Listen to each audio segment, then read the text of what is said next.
So a few years ago, I was at JFK Airport, about to get on a flight, when I was approached by two women who I do not think would be insulted to hear themselves described as tiny, old, tough-talking Italian-American broads. The taller one, it's like up here, she comes marching up to me and she goes, "Honey, I gotta ask you something. You got something to do with that whole eat, pray, love thing that's been going on lately?" And I said, "Yes, I did." And she smacks her friend and she goes, "See, I told you, I said, that's that girl. That's that girl who wrote that book based on that movie." So that's who I am. And believe me, I'm extremely grateful to be that person, because that whole eat, pray, love thing was a huge break for me. But it also left me in a really tricky position moving forward as an author, trying to figure out how in the world I was ever going to write a book again that would ever please anybody. Because I knew well in advance that all of those people who had adored Eat, Pray, Love were going to be incredibly disappointed in whatever I wrote next, because it wasn't going to be Eat, Pray, Love. And all of those people who had hated Eat, Pray, Love were going to be incredibly disappointed in whatever I wrote next, because it would provide evidence that I still lived. So I knew that I had no way to win, and knowing that I had no way to win made me seriously consider for a while just quitting the game and moving to the country to raise corgis. But if I had done that, if I had given up writing, I would have lost my beloved vocation.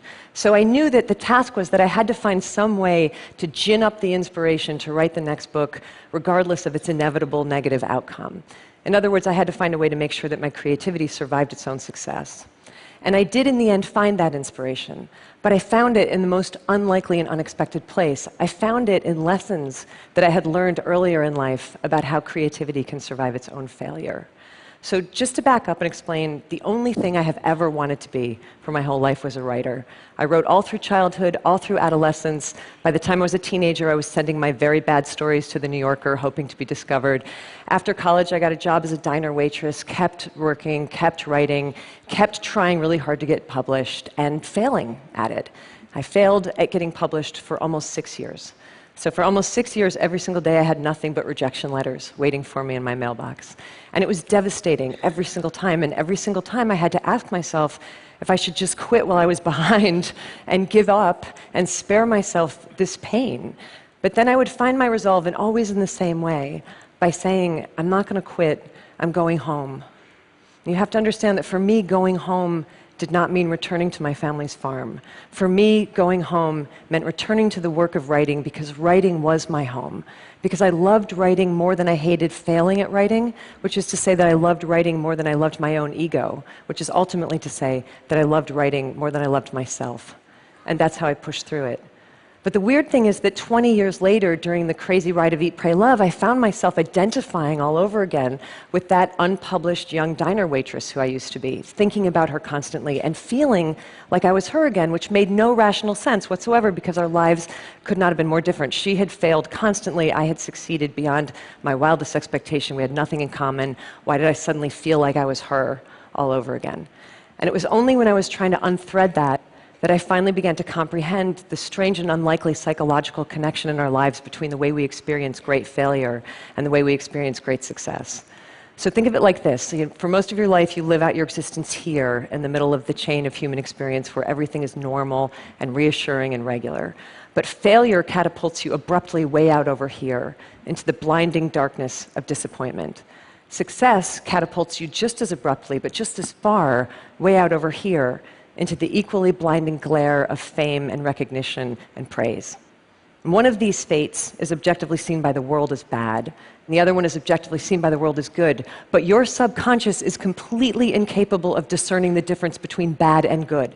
The only thing that it is capable of feeling is the absolute value of this emotional equation, the exact distance that you have been flung from yourself. And there's a real equal danger in both cases of getting lost out there in the hinterlands of the psyche. But in both cases, it turns out that there is also the same remedy for self-restoration, and that is that you have got to find your way back home again, as swiftly and smoothly as you can. And if you're wondering what your home is, here's a hint. Your home is whatever in this world you love more than you love yourself. So that might be creativity, might be family, might be invention, adventure, faith, service, might be raising corgis. I don't know. Your home is that thing to which you can dedicate your energies with such singular devotion that the ultimate results become inconsequential. For me, that home has always been writing. So after the weird, disorienting success that I went through with Eat, Pray, Love, I realized that all I had to do was exactly the same thing that I used to have to do all the time when I was an equally disoriented failure. I had to get my ass back to work. And that's what I did. And that's how, in 2010, I was able to publish the dreaded follow-up to Eat, Pray, Love. And you know what happened with that book? It bombed. And I was fine. Actually, I kind of felt bulletproof, because I knew that I had broken the spell, and I had found my way back home to writing for the sheer devotion of it. And I stayed in my home of writing after that, and I wrote another book that just came out last year, and that one was really beautifully received, which is very nice, but not my point. My point is that I'm writing another one now, and I'll write another book after that, and another, and another, and another, and many of them will fail, and some of them might succeed, but I will always be safe from the random hurricanes of outcome, as long as I never forget where I rightfully live. Look, I don't know where you rightfully live, but I know that there's something in this world that you love more than you love yourself. Something worthy, by the way, so addiction and infatuation don't count, because we all know that those are not safe places to live, right? The only trick is that you've got to identify the best, worthiest thing that you love most, and then build your house right on top of it, and don't budge from it. And if you should someday, somehow, get vaulted out of your home by either great failure or great success, then your job is to fight your way back to that home the only way that it has ever been done, by putting your head down and performing with diligence and devotion and respect and reverence whatever the task is that love is calling forth from you next. You just do that and keep doing that again and again and again, and I can absolutely promise you from long personal experience in every direction, I can assure you that it's all going to be okay. Thank you. Thank you.